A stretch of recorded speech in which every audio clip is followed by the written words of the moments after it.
오늘 저는 예수님의 약속이라는 제목을 가지고 말씀 나누기를 원합니다.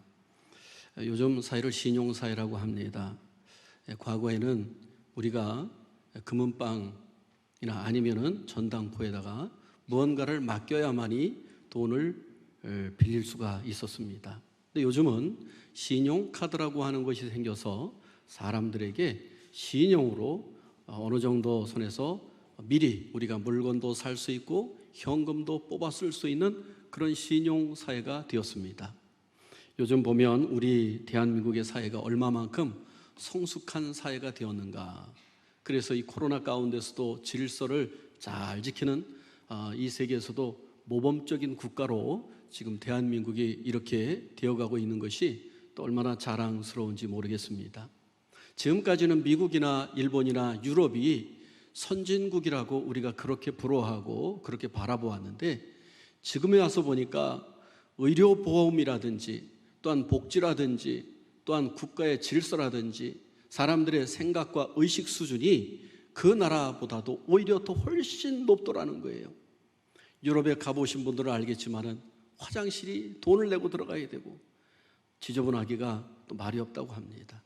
미국의 뉴욕 지하철을 가면은 이거는 막 쥐들이 우글우글거리고 쓰레기가 넘쳐나고 노숙자들이 넘쳐난다는 거예요. 세계에 있는 사람들이 대한민국의 지하철을 와서 보고서 야, 이토록 깨끗한가? 야, 서울거리가 이렇게 깨끗한가? 사람들이 이렇게 정이 넘치는가? 그리고 부러워하고 불화하는 것들이 참 많다는 거예요. 그런데 이렇게 참 신용사에 접어들었지만은 얼마 전에 TV를 보다 보니까 안타까운 소식도 있더라고요. 한 여인이 식당에서 일을 하고 있었습니다. 그곳에서 한 남자를 만났어요. 근데 이 여인은 자기 남편과 가정을 버려가면서까지 이 남자가 얼마나 잘해주고 사랑해주는지 이 남자와 재혼을 하게 됩니다. 재혼을 하게 돼서 해돋이를 보겠다고 저 여수로 섬으로 놀러 갔는데 그만 그날 밤에 이 자동차가 물속으로 추락을 해서 여성은 죽고 남성은 살았는데 이것이 수사가 지금까지 계속 2년 이상 끌어오는데 1심에서는 이 남편이 무기징역으로 우리나라는 사형이 이미 다 없어졌기 때문에 무기징역에 처한다. 그러면서 그렇게 판결을 내렸는데 2심에서는 이번에는 과실치사로만 3년의 그러한 금고형에 처해진다. 그런 판결이 내려졌어요. 그래서 이제 대법원에 지금 판결이 올라가 있는데 그런데 참 이 남자의 모습이 참 여성을 행복하게 해주겠다. 그리고 만난 지 한 40일 신혼생활한 지 그 정도밖에 안 되는 그런 상황 가운데 이 여성이 죽었는데 보니까 보험을 이 사람 앞에 여인 앞으로 17억이나 들어놨어. 보험을 했던 사람. 옛날에 보니까 트레일러를 끌고 여러 가지 자동차를 전문적으로 그런 직업을 가졌던 사람. 그리고 또 전에 보니까 여수에서 은행을 터는 사건이 있었는데 감쪽같이 터는 사건이 있었는데 은행에 이 식당 옆에 벽을 뚫어가지고 금고를 뚫어가지고 그곳에서 5천만 원 이상을 또 절취해간 그런 전력이 있어. 그러니까 이 변호사들은 모든 그런 색안경을 빼고 지금 현재 있는 사건을 객관적으로 보자. 그래서 그 바닷가에서 뒤로 후진하다가 그 가림대를 받고 그대로 멈춰 섰는데 마침 그것이 바다로 이어지는 바다로 이렇게 내리막길인데 거기에 딱 인계점에 걸려 있다가 이 남편이 내려서 뒤를 돌아보는 사이에 그 여성이 안에서 몸이 이렇게 뒤를 돌아보고 일어났다 하다 보니까 인계점에서 딱 바다 쪽으로 밀려 들어가서 순식간에 물에 빠지는 으로 말미암아 구할 수가 없었다. 내가 물에 뛰어들었지만은 구할 수가 없었다. 참 어쨌든 대법원에서 판결이 나겠습니다만은 한 여인을 행복하게 해주겠다고 약속했던 남자. 그런데 그 약속을 지키지 못하고 그 일이 범죄였는지 완벽한 범죄를 꿈꾸는 거였는지 아니면 우연한 실수였는지 지금도 미스터리한 일로 남아있다는 거예요. 여러분, 제가 이 말씀을 드리냐 하면 이렇게 신용사회고 약속이라고 하는 것이 중요합니다만 저도 우리 남자들이 참 약속을 잘 못 지키는 것 같잖아요. 그죠? 우리 여성들에게 야, 내가 손에 당신하고 나를 받아주면은 손에 물 한 방울 묻히지 않도록 해주겠다.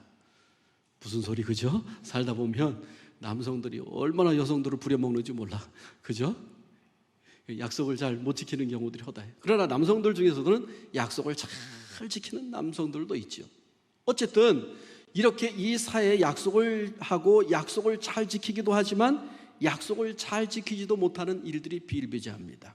그런데 오늘 성경에 보니까 만왕의 왕이시여 하나님의 아들로 오신 예수님께서 그가 십자가를 앞에 두고 제자들과 약속해주고 있는 내용의 말씀이 오늘 본문 말씀에 나온다는 거예요.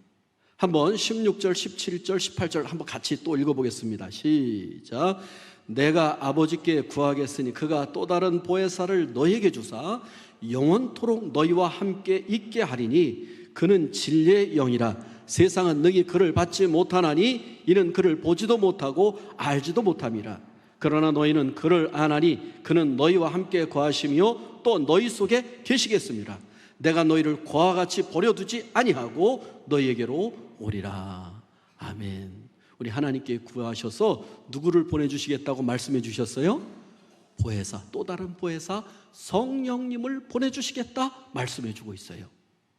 그래서 여러분, 오늘이 바로 이 성령께서 이 땅에 강림하신 날, 오순절날 마가의 다락방에 최초로 성령이 임재하셨던 그 날을 기념해서 우리가 예배를 드리고 있는데요, 그때에 120명의 이 성도들이 마가의 다락방에 모여서 예수님의 약속을 믿고 간절히 기도했더니 이 불의 혀같이 갈라지는 것이 각 사람 위에 임하였고, 바람처럼 쉬 불더니 이 불의 혀같이 갈라지는 것이 각 사람 위에 있는 거예요.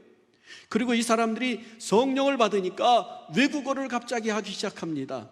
그래서 이 외국어를 하니까 그 당시 오순절날 이 절기를 지키기 위해서 세계 곳곳에 있던 사람들이 왔는데요, 이 사람들을 붙잡고 예수는 그리스도이시다, 그리고 그 나라 말로 전도하기 시작하는 거예요. 여러분, 어마어마한 역사가 일어났지 않습니까? 오늘 그 오순절날이라고 하는데, 이 오순절이라고 하는 것은 사도행전 2장 1절에 보니까 오순절날이 이름에라고 말하는데, 이 오순절이 뭘까요? 그럼 오순절 뭔지 알겠어요? 오순절. 오순절이라고 하는, 이 오순이라고 하는 얘기는 어떤 얘기가 있냐면 50번째라고 하는 뜻이 있어요.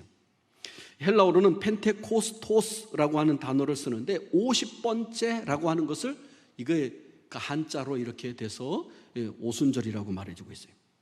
그리고 이 도대체 50일째가 되는 날이 어떤 날이냐면, 예수님 구약 시대에 그 애굽에서 이스라엘 백성들이 유월절날 출애굽하잖아요. 그 출애굽한 다음에 50일째 되는 날이 오순절 날이에요. 이 날이 어떤 날이냐 하면, 이스라엘 백성들이 가나안 땅에 들어와서 이 유월절을 기점으로 해서 첫 보리를 수확합니다. 그리고 그것을 수확하고 난 뒤에 50일째 지나면은 밀을 또 첫 번째 수확을 하게 돼요. 그래 보리가 먼저 수확이 되고 그 다음에 밀을 수확하게 되는데, 이 오순절날을 기념하도록 했어요. 그래서 이 날을 77절이다. 유대인들은 세 개 명절이 있죠. 유월절, 77절. 77절은 오순절이라고도 한다. 77이 49, 49일이 지난 50일째 되는 날 절기다. 그래서 77절이라고도 합니다.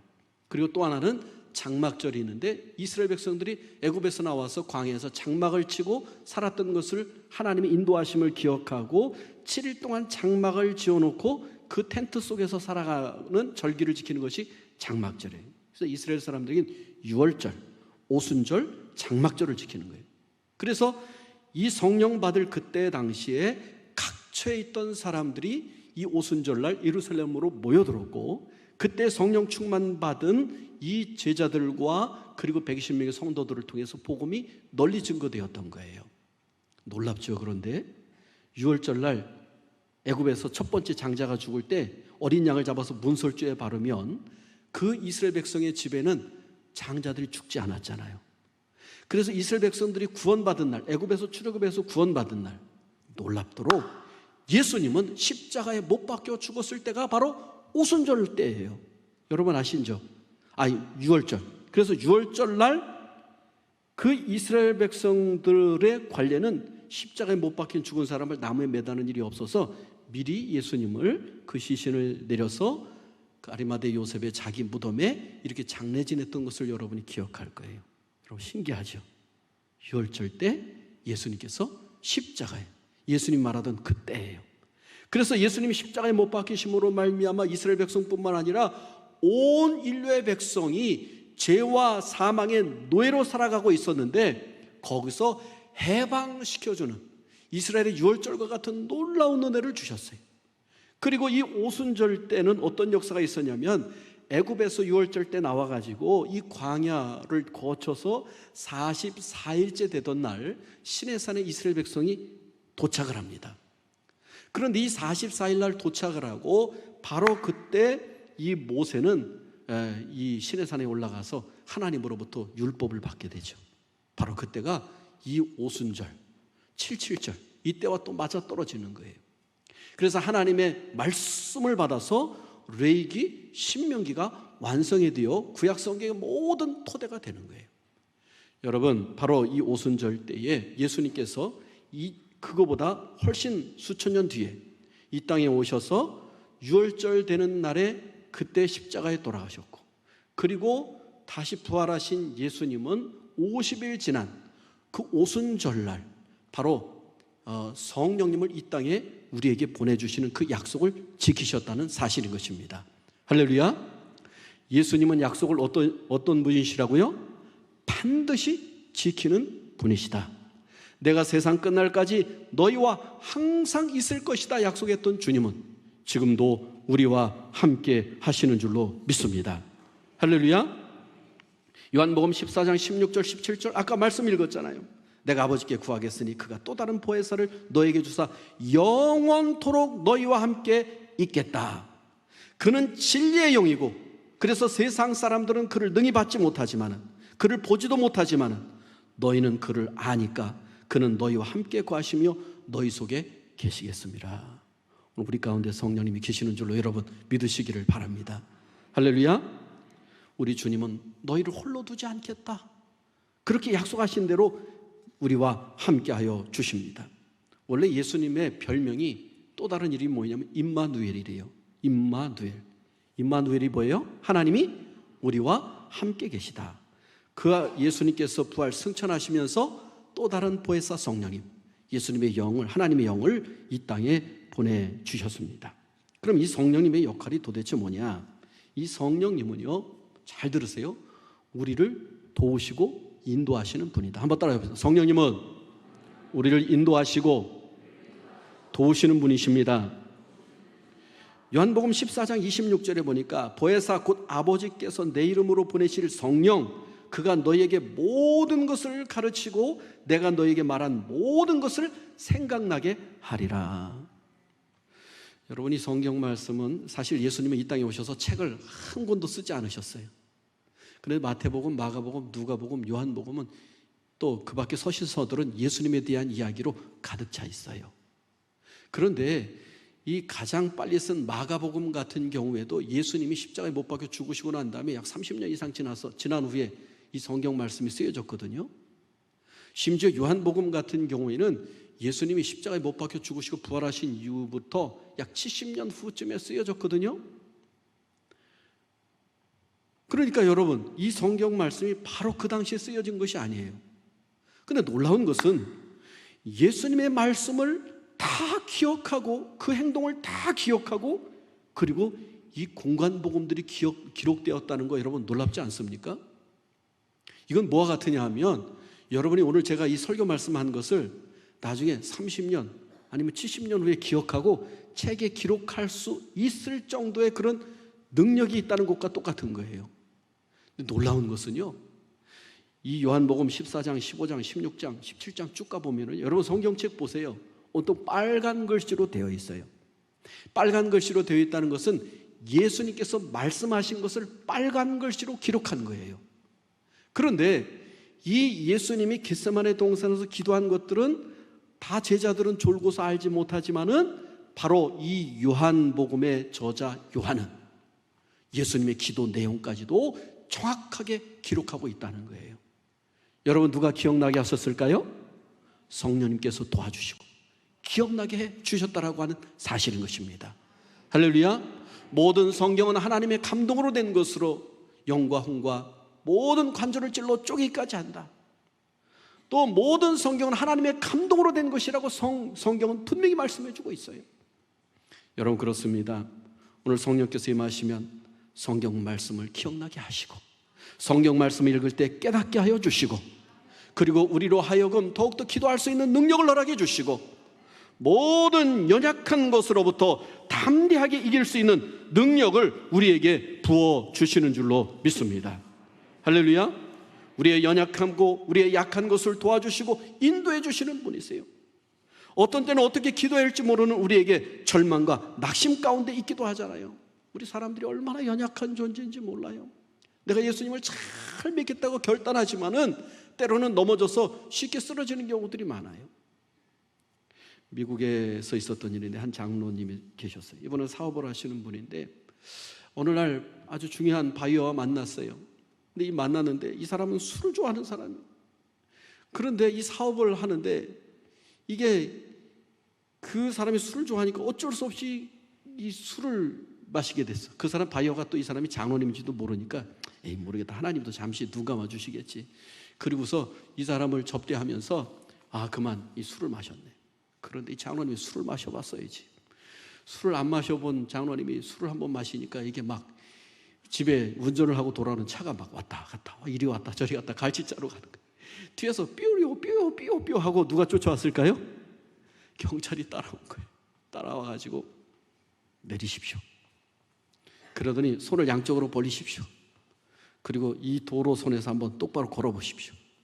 아이고 이 장로님이 이게 술 안 마시다가 마셨으니 조금 몇 잔을 마시지 않았는데도 이게 막 비틀비틀 그리고서 걸어가는데 이제 죽었다, 이제 다 끝났다, 아이고 나는 이제 이게 큰일 났다 그러고 있는데 갑자기 뒤에서 꽝 소리가 들리는 거예요. 그래서 이게 도대체 무슨 소리인가 보니까 뒤에서 자동차 사고들이 저 뒤에서 난 거예요. 경찰이 이거 딱지를 끊으려고 이 사람은 이렇게 하다가 막 뒤로 달려가는 거예요. 이때 저는 잘 됐다, 옳지 잘 됐다, 도망치자, 이게 내가 잡히면 큰일 나니까. 그리고 그냥 차를 운전하고 그냥 어떻게 집에 왔는지 모르겠어요. 집에 와가지고 내려가지고 아이고 걱정은 되지만 자기 방에 와서 그냥 저기도 막 어지럽고 그러니까 쿨쿨 잠을 잤네. 얼마를 잠을 잤을까. 갑자기 대문 막 두들겨. 계십니까? 막 두들겨. 그래서 눈을 비비고 나가보니까 아니 아까 그 딱지를 끊으려고 몇 시간 전에 딱지를 끊으려고 그 경찰관이 눈앞에 딱 있는 거예요. 깜짝 놀랐어요. 아니 어떻게 찾아왔냐고. 아니 당신 아까 음주 때문에 이렇게 딱지를 끊기려고 했던 사람 아니냐고. 아니 어떻게 그렇다고 시인을 하고 어떻게 알고 오셨냐고. 아니 이보세요, 당신 차를 끌고 가야지 왜 내 순찰차를 끌고 가냐고. 도대체 너무 경악이 없어가지고 이 경찰 순찰차를 끌고 집에까지 온 거예요.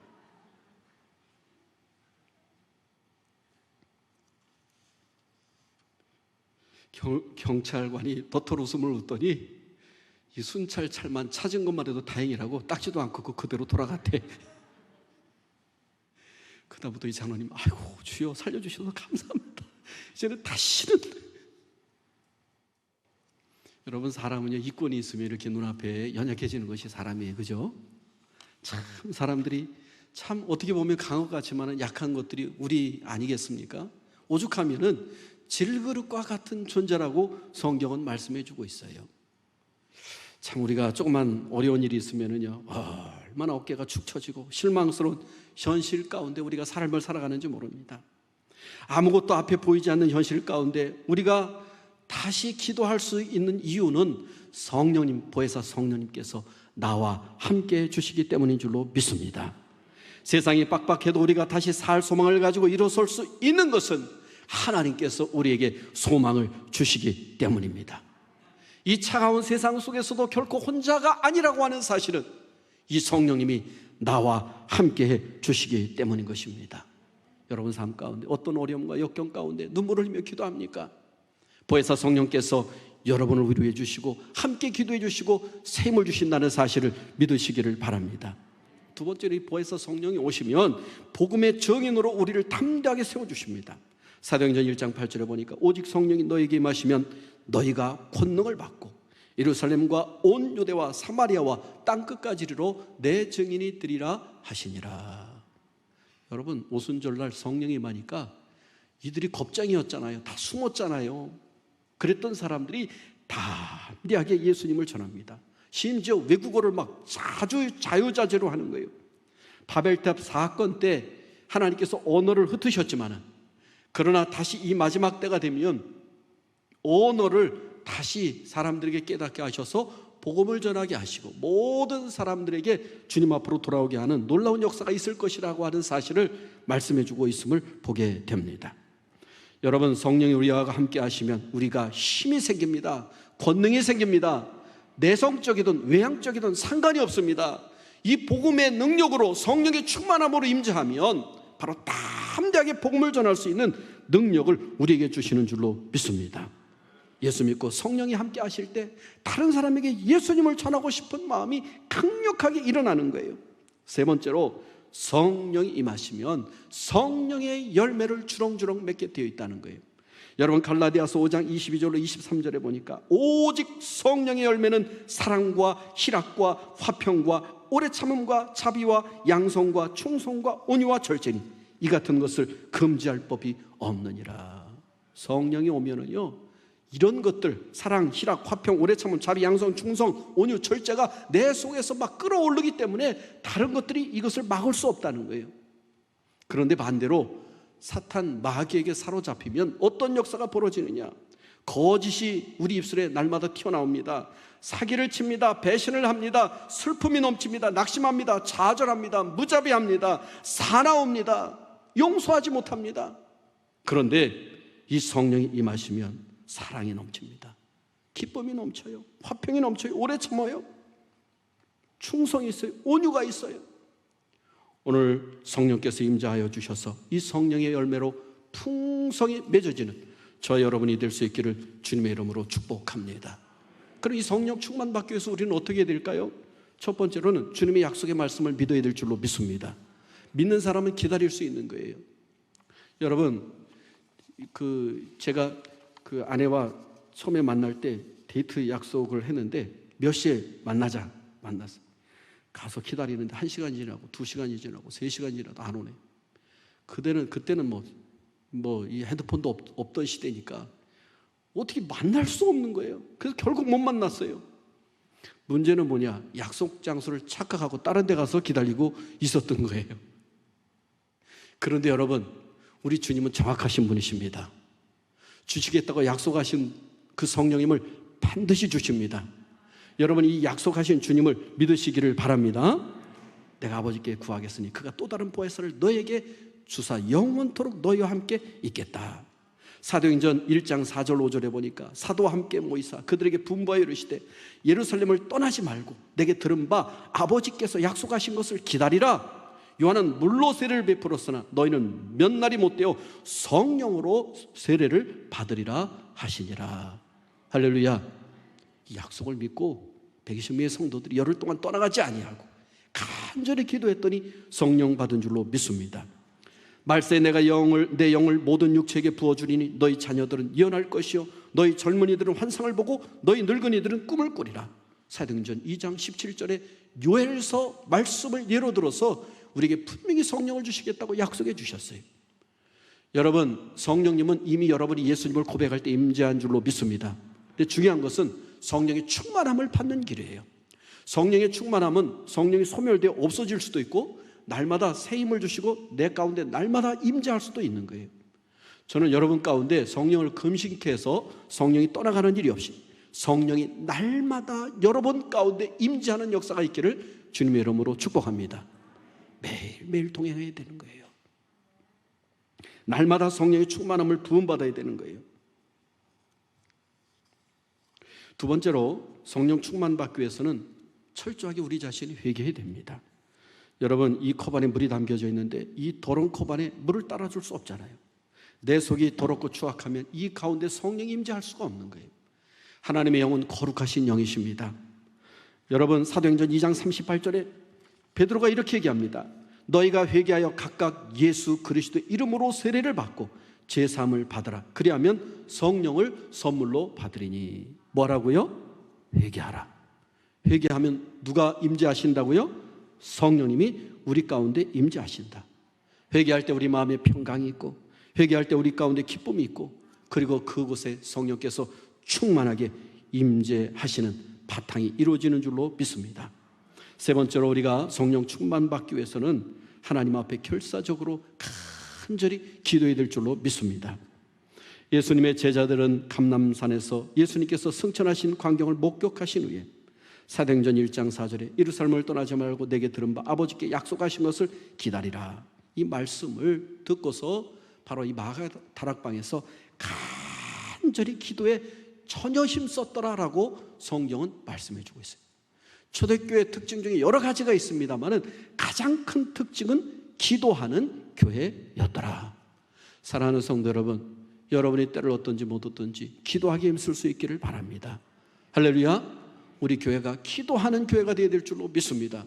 기도할 때 사탄이 한 길로 왔다 7길로 도망갑니다. 기도할 때 나의 영혼이 살아납니다. 기도할 때 성령의 충만함을 우리에게 부어 주십니다. 두려움이 물러가고 근심이 떠나가고 우리의 사건, 우리의 삶 가운데 모든 길을 하나님께서 열어 주실 줄로 믿습니다. 갈급한 심령을 가지고 전심전력으로 기도하고 사모할 수 있기를 주님의 이름으로 축복합니다. 기도하고 난 다음에 의심하지 말아야 돼. 야고보서 1장 6절로 8절에 보니까 오직 믿음으로 구하고 조금도 의심하지 말라. 의심하는 자는 마치 바람에 밀려 요동하는 바닷물결 같으니 이런 사람은 무엇이든지 죽기 없기를 생각하지 말라. 두 마음을 품어 모든 일에 정함이 없는 자로다. 성령 충만함을 받기 위해서는 전적으로 하나님의 말씀을 믿고 의지하며 믿음으로 구해야 될 줄로 믿습니다. 오늘은 성령 강림절입니다. 모두에게 성령 충만함이 우리 가운데, 전입교회 가운데 임재할 수 있기를 주님의 이름으로 축복합니다.